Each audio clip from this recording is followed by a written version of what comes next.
کہ میلاد منا لیا کرو، اس پہ اللہ کا اجر و ثواب ملتا ہے، اور میرے والد صاحب منایا کرتے تھے۔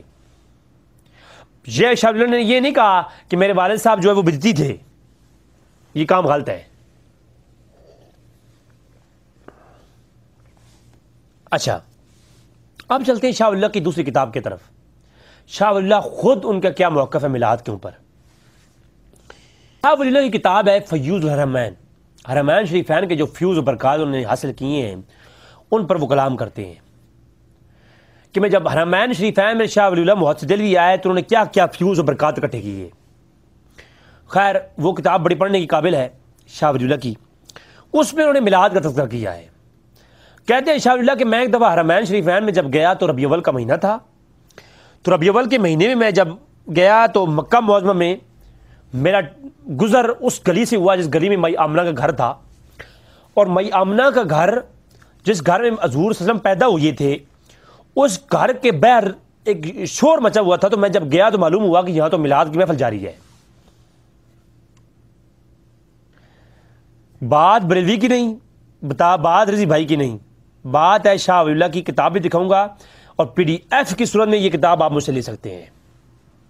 ہاں، ترجمہ جو دیوبندیوں نے کیا ہے اس کا، وہ انہوں نے لفظوں کو آگے پیچھے کر کے بات لکھی ہے، وہی بات جو میں بتاؤں گا یہی لکھی ہے، لیکن اس کا ترجمہ اس طریقے سے کیا ہے کہ تاکہ ان کے موقف کا جو بریلیوں کا جو موقف ہے اس کا زیادہ سے زیادہ اس سے دوری اختیار ہو، کھینچ کے۔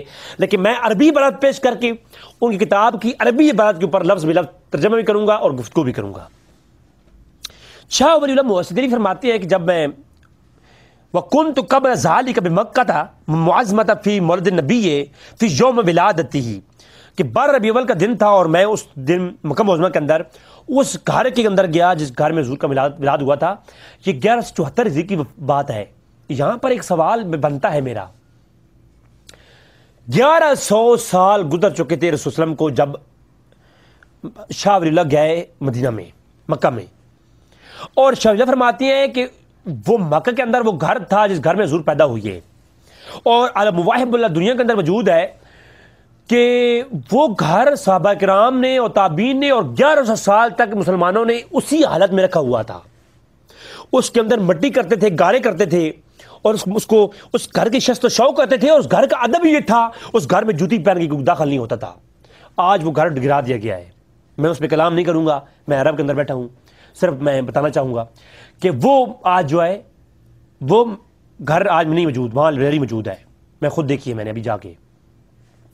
تو وہ گھر 1100 سال تک کسی اسلام مسلمان نے نہیں گرایا، اب وہ گرا دیا گیا ہے، اور اس میں کوئی جوتی پہن کے داخل نہیں ہوتا تھا، آج بلڈوزر چلا دیے گئے ہیں۔ اچھا چلیں خیر چھوڑیے، اس میں کوئی بڑی اب میں کسی کو فتح نہیں دے رہا۔ اچھا پھر کیا ہے کہ جو ہے شاہ ولی اللہ فرماتے ہیں میں 12 ربیع الاول کے دن میں اس گیا وہاں محفل میلاد منعقد تھی، تو محفل میلاد کے لیے لوگ اکٹھے ہو رہے تھے، تو میں بھی جا کے بیٹھ گیا۔ اب میلاد مکہ کے اندر ہو رہی تھی، اور مکہ میں میلاد ہوتا تھا، اور وہاں 1174 ہجری میں ہوتا تھا، اور اس میں جو ہے 1000 سال پہلے بھی ہوتا تھا۔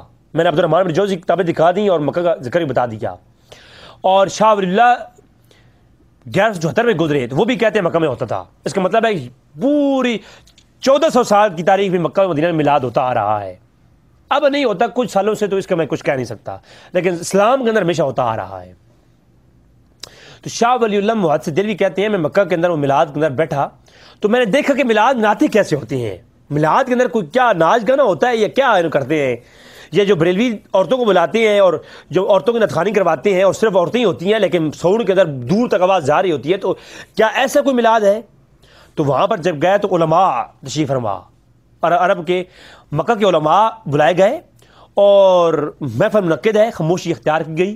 سب سے پہلے جو شخص کھڑا ہوا اس نے کیا کیا، یصلون علی النبی، ایک شخص کھڑا ہوا اس نے سب سے پہلے یصلون علی النبی، نبی کریم صلی اللہ علیہ وسلم پر صلاۃ و سلام پڑھا، درود شریف پڑھا۔ تو محفل کا آغاز کیسے کرنا چاہیے یہ عرب کے علماء نے بتایا کیا ہے، اور شاہ ولی اللہ نے انہوں نے دیکھا ہے تو وہ بتایا ہے۔ تو میلاد کی جو محفل کی اہمیت کیسی ہونی چاہیے، میلاد کا تذکرہ کیسے کرنا چاہیے، میلاد کی محفل کیسی ہونی چاہیے، اس کا تذکرہ شاہ ولی اللہ محدث دہلوی نے بتایا ہے، اور مکہ میں میلاد ہو رہا تھا اور مکہ کے علماء کر رہے تھے۔ تو میلاد ایسے ہونا چاہیے کہ پہلے سب سے پہلے کیا کیا جائے، والناس یصلون علی النبی، سارے لوگ بیٹھ جائیں، سٹیج پر ایک شخص جائے، وہ حضور پر درود شریف سب سے پہلے پڑھے، پھر وَيَذْكُرُونَ إِرَاسَاتِهِ، اور حضور کے اراسات کا ذکر ہو۔ اراسات معجزات کا اپوزٹ ہے یا مترادف ہے،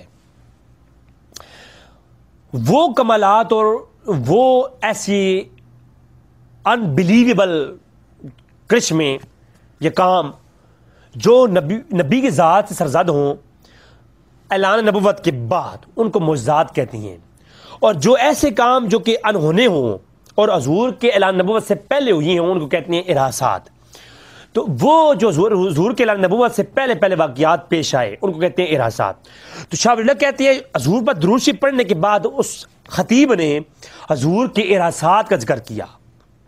حضور چلتے، حضور کے اوپر بادل سایہ کرتے تھے، حضور بچپن کے اندر پنگوڑے کے اندر انگلی ایسی کرتے تو چاند ان کے اشارے پر جھومتا تھا۔ تو اس طرح کے واقعات جو کہ حضور کے بچپن میں ہوئے، حضور پیدا ہوئے، حضور کے تمام حالات روشن ہو گئے۔ اور آمنہ فرماتی ہیں میں نے دیکھا پاک مریم آئیں میرے پاس اور پاک آسیہ آئیں، انہوں نے مجھے مبارکباد دی، اور اس طرح کے سارے واقعات جو ہوتے ہیں ان کو اراسات کہا جاتا ہے۔ شاہ ولی اللہ کہتے ہیں کہ اس طرح کے اراسات بیان کیے گئے بہت سارے۔ اس کے بعد التی ظہرت فی ولادتہ، اور حضور کی ولادت کے عین وقت جو واقعات پیش آئے جن کا میں ذکر کیا وہ پیش کیے گئے، وہ مشاہدات قبل بعثتہ، اور حضور کی آمد کی جو باتیں حضور کی پیدا سے ہونے سے پہلے بعثت سے پہلے ہوتی ہوئیں ان کا بھی ذکر کیا گیا۔ تو بہو میری والا واقعہ عالم مواہب والا دنیا کے اندر جو موجود ہے، اور الم تر کیف فعل ربک باصحاب الفیل، وہ اصحاب فیل کا واقعہ جو قرآن کے اندر آیا ہے، وہ سارے واقعے پیش کیے گئے۔ جب یہ ساری جو ہے محفل ہو رہی تھی، اب شاہ ولی نے جو بات کہی ہے نا، یا تو کوئی جنا ہے، کسی نے مائی کا لال ہے جس نے ماں کا دودھ پیا ہے، تو میں چیلنج کر رہا ہوں یا شاہ ولی اللہ پر فتویٰ لگاؤ یا شاہ ولی اللہ کی اس بات کا مفہوم سمجھاؤ۔ دو باتیں ہیں، یا شاہ ولی اللہ پر فتویٰ لگاؤ یا شاہ ولی اللہ کی بات کا مفہوم سمجھاؤ۔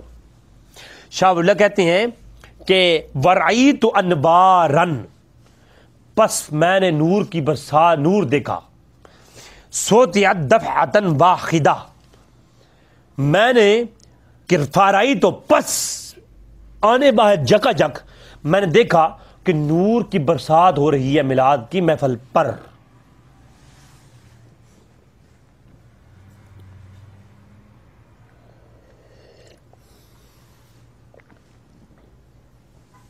لگاؤ فتویٰ، بتاؤ ہمیں، یا فتویٰ لگاؤ کہ میلاد کی محفل پر نور برستا ہوتا ہے، تو یا پھر بتاؤ کہ شاہ ولی نے نور دیکھا کیسی ہے، نور کو تو بشر دیکھ نہیں سکتا، یا پھر فتویٰ لگاؤ کہ لعنت اللہ علی الکاذبین۔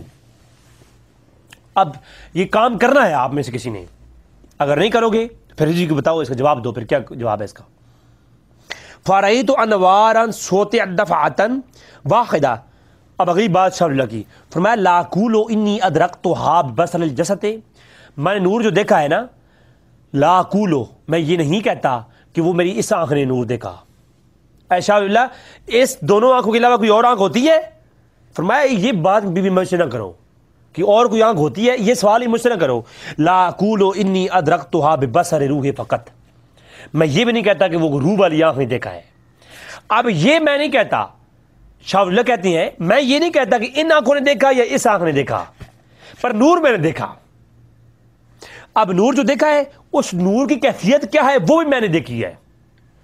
شاہ ولی اللہ کی کیفیت کیا ہے؟ فرمایا